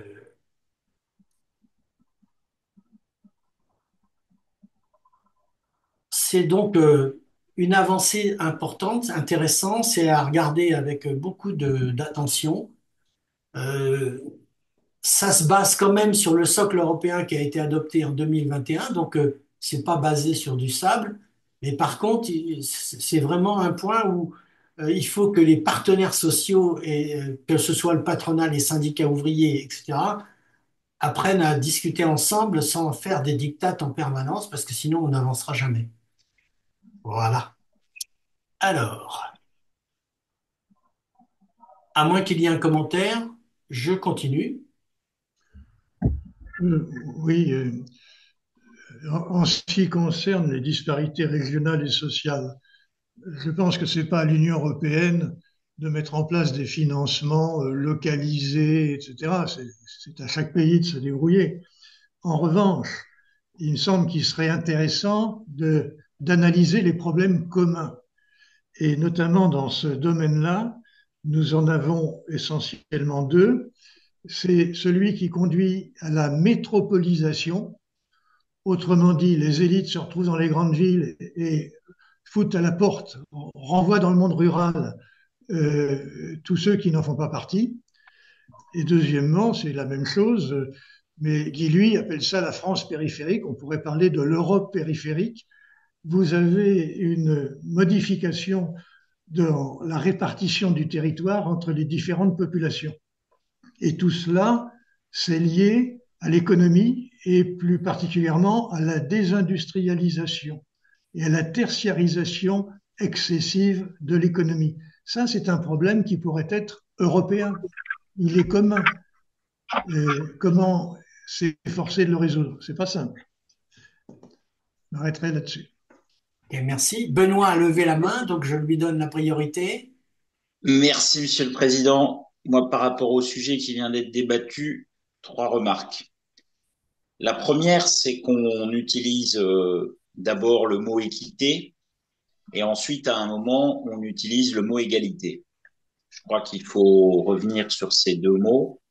Ils ne veulent pas dire la même chose et ça veut dire que là, il y a probablement un travail d'explication à faire et derrière des représentations qui ne sont pas les mêmes. Ensuite, s'agissant la question, ça a été évoqué, une équité intergénérationnelle.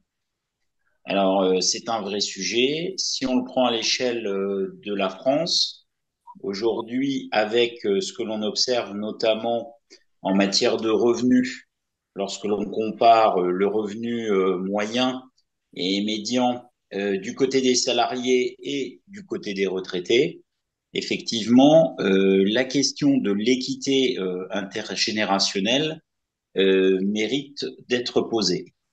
Après, pour ce qui concerne des aspects plus de coopération on va dire, entre les syndicats, les différents représentants de la société civile, que ce soit côté patronat et employeur. Je pense que là, il y a vraiment un sujet à creuser et notamment encore sur cette notion d'équité et de d'égalité. Enfin, tout à fait dans la continuité de ce qui vient de dire Jacques, effectivement, ce clivage de plus en plus fort entre ceux qui sont dans les métropoles et qui sont identifiés comme les gagnants et finalement qui composent les élites, puisqu'il y a plusieurs catégories d'élites, et de l'autre côté, les autres qui sont repoussés soit en périphérie, soit effectivement en secteur rural. Et là, il y a peut-être quelque chose d'un peu contradictoire parce que l'on sait que ces ruralités, puisqu'il y a plusieurs catégories de ruralité, on en aura de plus en plus besoin parce qu'elles vont amener des services justement aux villes et qu'elles sont pourvoyeuses de richesses. Richesse, pourquoi? Parce qu'il n'y a pas que l'agriculture. Demain, il pourra y avoir aussi du développement en matière d'énergie renouvelable, etc. Donc, c'est un peu paradoxal de voir que ces territoires-là sont porteurs d'avenir. Pourtant, le système tente à repousser ceux auxquels, on va dire, on prête le moins d'avenir dans ces secteurs. Je crois que là, il y a quelque chose à creuser.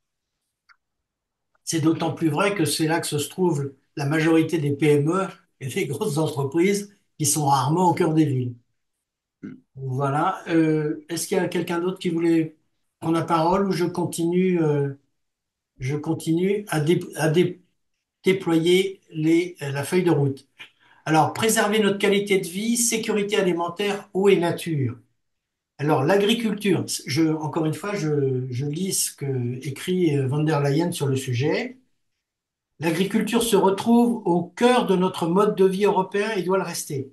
C'est grâce aux 9 millions d'exploitations agricoles européennes et au secteur agroalimentaire au sens large que l'Europe dispose des aliments les plus sains et de la qualité la plus élevée au monde. Il s'agit d'un atout stratégique signifiant que l'Europe est vitale pour la sécurité alimentaire mondiale. À cet égard, il est essentiel que les agriculteurs disposent d'un revenu équitable et suffisant. Ils ne devraient pas être contraints de vendre systématiquement leurs produits à des prix inférieurs au coût de production.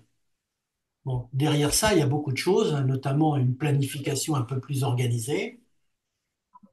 Il s'agirait aussi de récompenser les agriculteurs qui travaillent en harmonie avec la nature en préservant notre biodiversité et nos écosystèmes naturels et contribuent à décarboner notre économie sur la voie du zéro net à l'horizon 2050.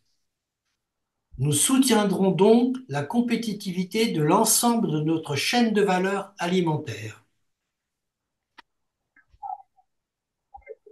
Alors, un pacte européen pour les océans mettra l'accent sur le renforcement de l'économie bleue et sur la nécessité d'assurer la bonne gouvernance et la durabilité de nos océans dans toutes leurs dimensions. Adaptation et préparation au changement climatique. Le climat de l'Europe se réchauffant plus vite que la moyenne mondiale, nous devons redoubler d'efforts en matière de résilience et de préparation au changement climatique. Voilà, cela doit aller de pair avec un renforcement de la sécurité de l'approvisionnement en eau de l'Europe. Donc, voilà.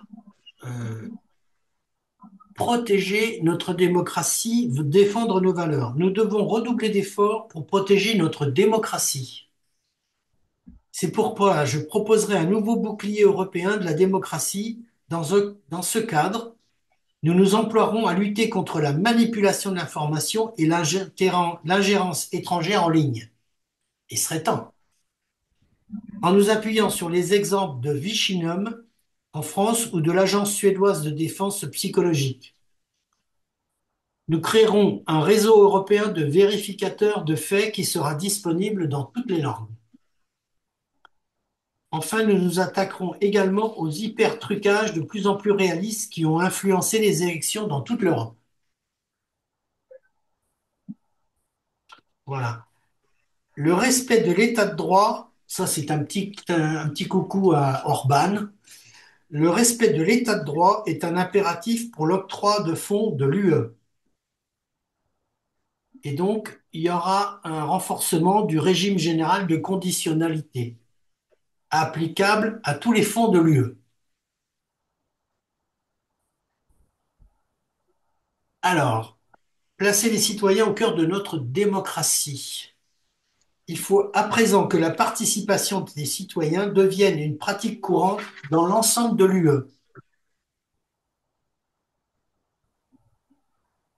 Voilà, point. Alors, dans cet esprit, nous intensifierons notre dialogue avec les organisations de la société civile. Eh bien, ça tombe bien. Nous, mouvement européen, nous participons à ce sujet-là.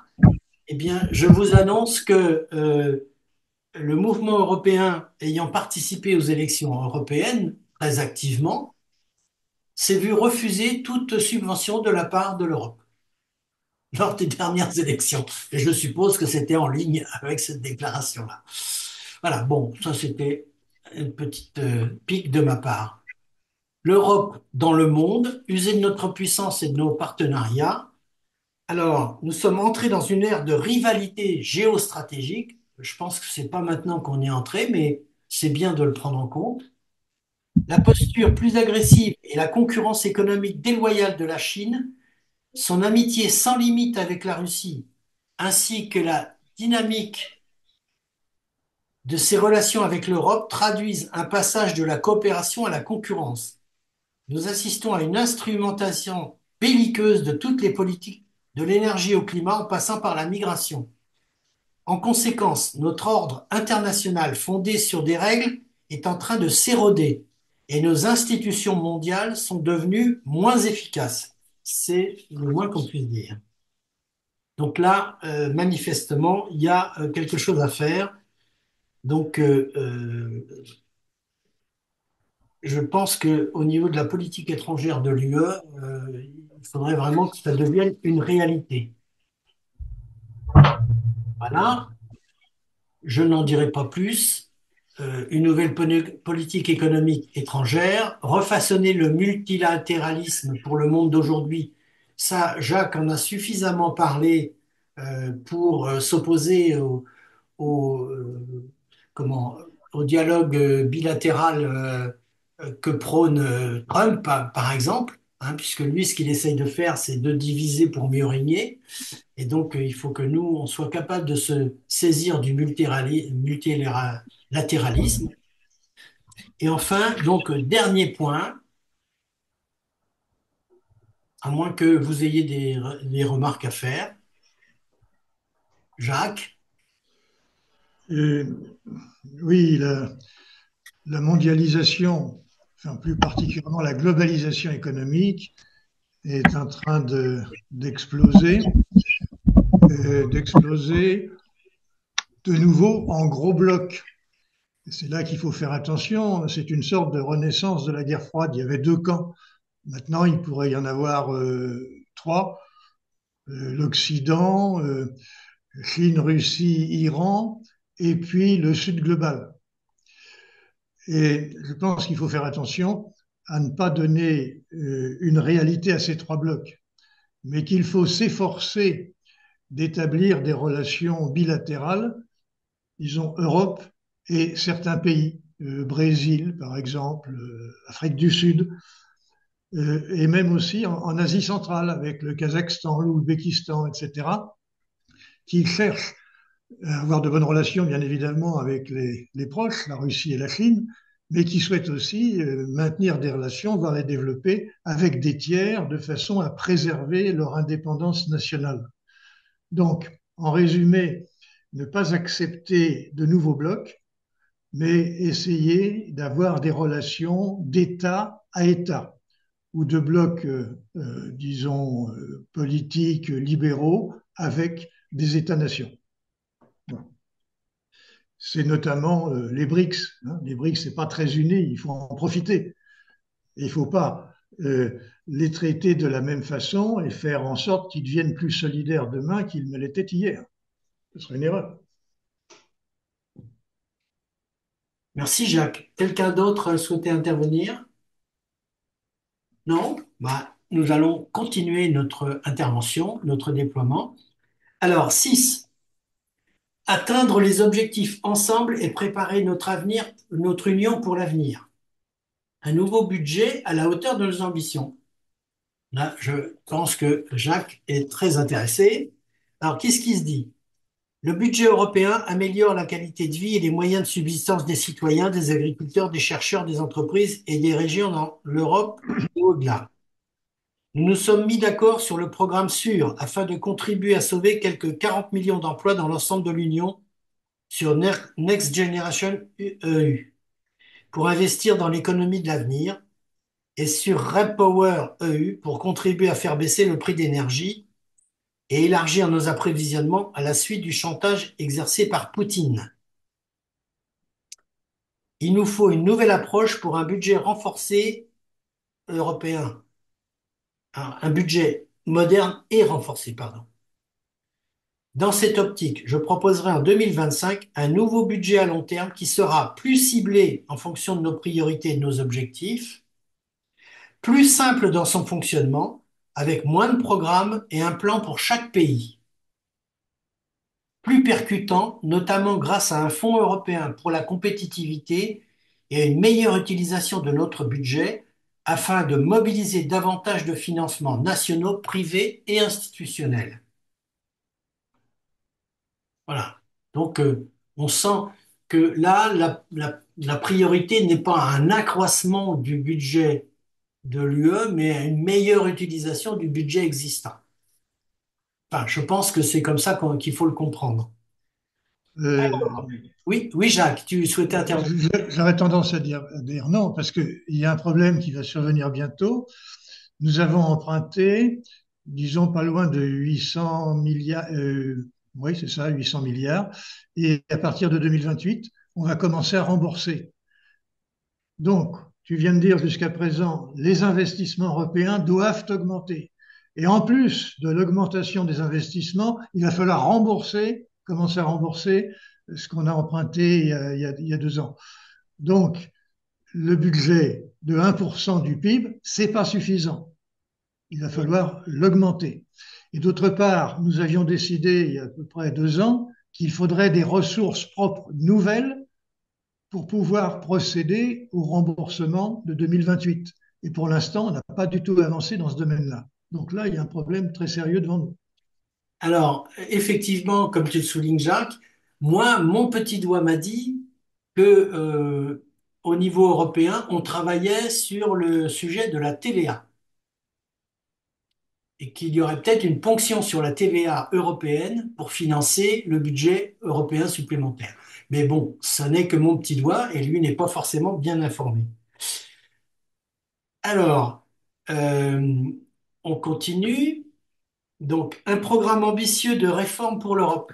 Il ne nous reste plus que 3 minutes, donc je vais balayer cet aspect-là, puis après nous passerons à la dernière session, la quatrième. Alors, un programme ambitieux de réforme pour l'Europe. Si des réformes étaient nécessaires auparavant, l'élargissement les rend indispensables. Il s'agit notamment de continuer à donner suite aux conclusions de la conférence sur l'avenir de l'Europe.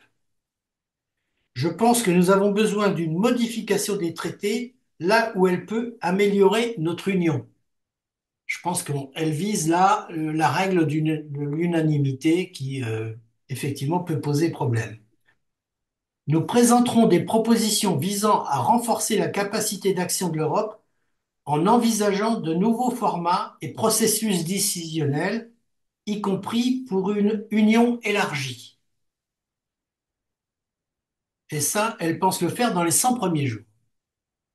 Je me suis engagé à donner au Parlement un rôle plus important en ce qui concerne l'initiative et l'élaboration de la législation.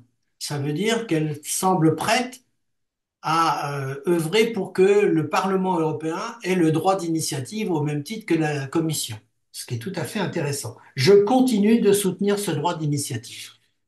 Donc, déjà, pour représenter la nouvelle gouvernance qui a été acceptée par le Parlement européen, alors je ne vais pas réexpliquer ce qu'a déjà expliqué Jacques lors des précédentes présentations, à savoir que Ursula von der Leyen s'est organisée pour qu'il y ait tuilage entre les différentes commissions, de façon à être le dernier recours en cas de difficulté ou de décision à prendre.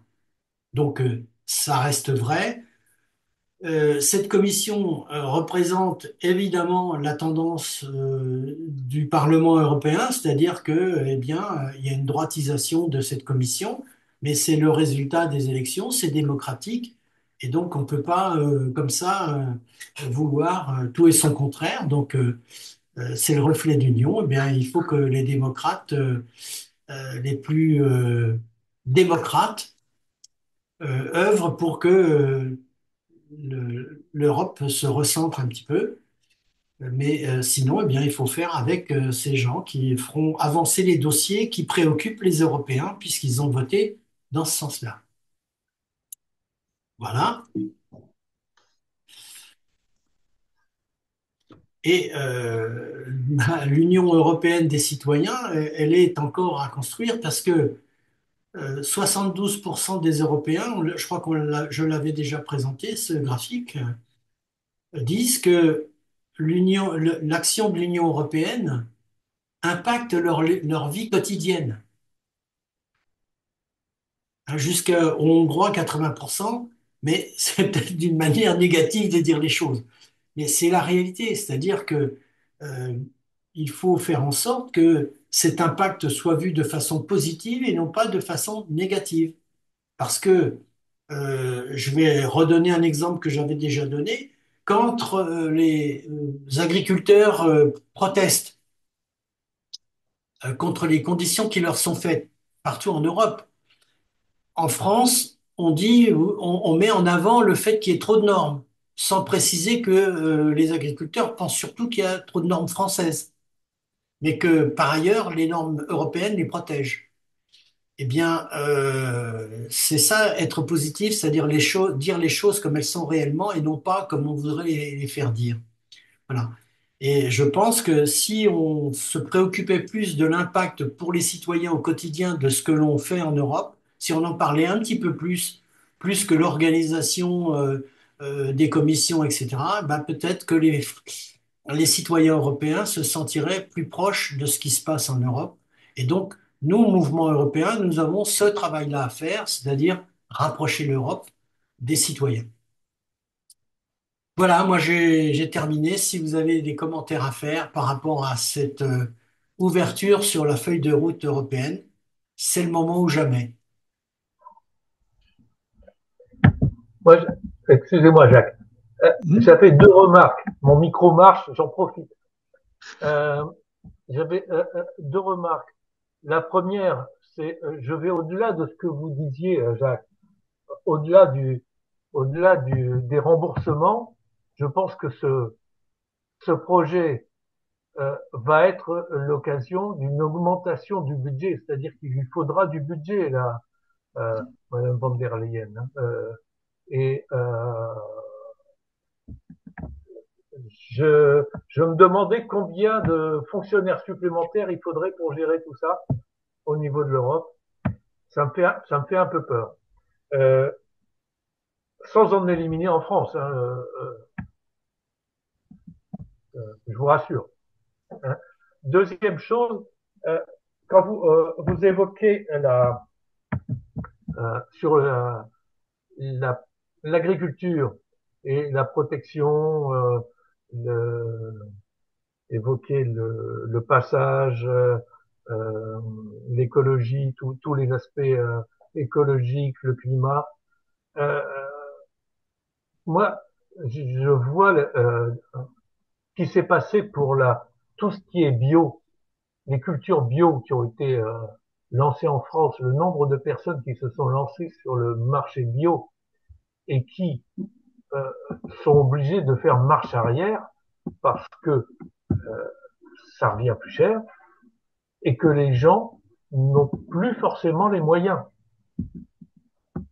C'est-à-dire qu'il faudrait qu'il y ait une population importante qui achète les produits bio pour que ça soit rentable et que il y a des difficultés pour beaucoup de personnes de d'acheter bio. Et donc, pas mal de cultivateurs en, reviennent en arrière. Donc, là, il y a beaucoup de choses qui m'apparaissent euh, très sympas euh, mis sur le papier, mais j'ai peur que, en plus, face au populisme d'un certain nombre de pays où les partis sont devenus majoritaires ou, euh, comment dire, puissants, hein, euh, j'ai peur que on ait des problèmes. Les 100 jours, c'est une vue de l'esprit. Enfin, pour moi, oui. Mon épouse me dit c'est du pipeau. Euh, je ne vois pas de réalité, euh, enfin, de, de, de choses réalisables au moins à court terme. Alors, si je peux me Voilà. permettre, oui, si je peux me permettre de reparler un petit peu des normes, de repréciser le sujet des normes. Pourquoi moi je m'insurgeais contre ces journalistes qui parlent des normes sans savoir ou sans vouloir dire de quoi ils retournent? Ça vaut pour tous les sujets, hein. Oui, oui, ça vaut pour tous les sujets, mais celui-là est important parce que les normes, quelque part, ce qu'il faut bien comprendre, c'est qu'elles protègent le consommateur. Dans leur grande majorité, toutes ces normes sont faites pour protéger la santé et la sécurité des consommateurs. Ça, on ne le dit pas assez. C'est-à-dire quand on a la garantie qu'un produit fabriqué en Europe ne comporte pas des produits chimiques dangereux, pouvant apporter le cancer, etc., c'est une protection. Cette protection n'existe pas partout. Il y a bien des endroits dans le monde où on met sur le marché des produits qui sont dangereux pour la santé. Deuxième point, sur le bio. C'est vrai que le bio, c'est un sujet. Le problème, c'est que quand on parle de bio français ou de bio allemand ou de bio espagnol ou de Ça n'a rien à bio, voir. voilà, le problème, c'est qu'aujourd'hui, il n'y a pas encore d'unification sérieuse de la notion de bio en Europe. C'est-à-dire que les Français, c'est souvent le monde paysan, c'est-à-dire ce sont des petites structures à une dizaine de personnes maximum, alors que si vous allez voir l'agro-industrie bio en Espagne ou ailleurs, eh bien, vous allez tomber sur de très grandes exploitations qui, certes, respectent une partie des critères bio, mais pas tous. Et donc, c'est pas tout à fait la même chose. Et puis enfin, concernant le prix et le pouvoir d'achat, il faut bien comprendre que là aussi, il y a bien sûr Artisans du Monde qui nous vend quelques produits bio, mais l'essentiel de la fourniture du bio se fait par la grande distribution.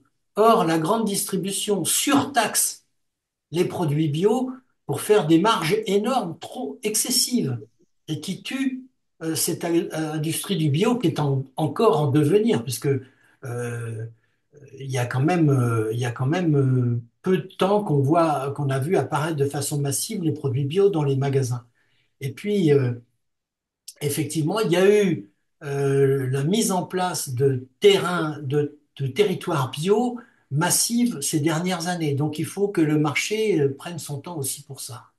Voilà, c'était une petite correction ou un petit complément d'information. Jacques, Alors, je voudrais réagir à tout ça. Et tout à l'heure, je disais qu'on a besoin d'une révolution réaliste. Ce que vous êtes en train de dire le confirme tout à fait. Les eurocrates, qui sont devenus un peu des dictateurs, ont poussé l'agriculture à surproduire du bio qui ne trouve pas son marché. Les mêmes eurocrates poussent l'industrie automobile à fabriquer des voitures électriques qui ne trouvent pas leur marché. La production réglementairement doit augmenter, je crois, de 20%, alors que la demande a chuté de 11%. on va se casser la gueule, on ne peut pas faire autrement. En économie, c'est quand même le marché, la demande solvable qui légitime l'investissement. C'est pas l'eurocratie qui légitime, parce qu'elle ne paye pas l'eurocratie. Donc, on est en train de se planter dans les grandes largeurs en matière de bio et en matière de voitures électriques. Et de la même façon, les eurocrates, la main sur le cœur, ont repoussé le nucléaire, dont on a absolument besoin aujourd'hui pour essayer de trouver une énergie qui soit compatible avec le prix de l'énergie aux États-Unis, je crois entre 3 et 5 fois inférieur à ce que c'est en Europe, et avec le prix de l'énergie aussi en Chine. Et il y a un problème de ce côté-là. En ce qui concerne les fonctionnaires de l'Union européenne, on pourrait peut-être les augmenter en nombre, pas en rémunération, en nombre parce que il y a autant de fonctionnaires pour gérer 500 millions d'habitants qu'il y en a à Paris pour Madame Hidalgo, pour gérer les 30 km/h sur le périphérique. Donc, on peut quand même, pour répondre à la demande européenne, augmenter un peu. Je pense que l'un des grands dangers des fonctionnaires européens, c'est l'eurocratie, c'est qu'ils deviennent indépendants, y compris par rapport aux commissaires. C'est pour ça qu'il faut des commissaires à la Thierry Breton qui connaissent leur sujet et qui ont la volonté d'imposer à leur administration, eh bien, ce qu'ils ont décidé. Parce que c'est aux politiques de décider, c'est pas aux fonctionnaires, même des eurocrates. Autre sujet, le droit d'initiative du Parlement européen. Moi, je serais très prudent, parce que quand on voit les initiatives que proposent certains parlements qui ne sont pas européens, mais plus proches de nous, ça rend prudent. Que le Parlement européen ait des commissions qui étudient les décisions en cours de préparation, c'est très bien, ils sont dans leur rôle. Qu'ils aient l'initiative quand on voit qu'ils s'agenouillent devant Greta Thunberg, non, non, à titre personnel. Et je voudrais terminer finalement en faisant le lien avec ce par quoi tu as commencé, Guy. Alors tout d'abord, ce qui est important, qui ressort peut-être pas assez pour le prochain mandat d'Ursula, c'est la disproportion des investissements réalisés. Hein, 800 milliards par an, c'est ce qu'on a fait à titre exceptionnel pour sortir de la crise et il y a 2-3 ans. C'est complètement différent. C'est un bouleversement extraordinaire sur le plan de la finance. Et bien sûr, du budget. C'est pas avec un budget de 1% qu'on va financer ça. C'est pas possible. Alors, ceci étant, dans les 800 milliards, il y a les financements publics et les financements privés. Bon, il faut les combiner. Je ne vais pas entrer là-dedans. Mais quand même, par rapport à ce qu'on a l'habitude de faire, c'est un changement de dimension extraordinaire. Ce qui ramène à la question que tu posais au départ, le fédéralisme. Personnellement, le fédéralisme généralisé, certainement pas. En tout cas, pas dans le domaine de la défense, pas dans le domaine des affaires étrangères. Euh, on verra, pas dans le domaine des mœurs. À la limite, on n'a pas fait l'Europe pour savoir si les homosexuels peuvent se marier. C'est pas pour ça qu'on a fait l'Europe. En revanche, dans le domaine économique, alors là, je serais d'accord pour qu'il y ait une fédéralisation qui s'étende dans le domaine économique pour éviter que certains, eh bien, aient des politiques tout à fait divergentes par rapport à celles qu'on aurait définies en commun à la majorité, et non pas à l'unanimité, mais à la majorité, avec bien sûr une conditionnalité pour les applications. Donc voilà, finalement, le grand enjeu, il est économique et financier, et peut-être qu'une évolution politique serait un moyen de résoudre ceci pour unifier un peu l'Europe et faire en sorte qu'ensemble, eh bien, on crée les Européens qui n'existent pas encore, en partageant les sujets qu'on a partagés ce soir, mais dans un environnement un peu trop étroit. Il manque quand même pas mal de monde autour de nous. Merci Jacques, ce sera le mot de la fin pour ce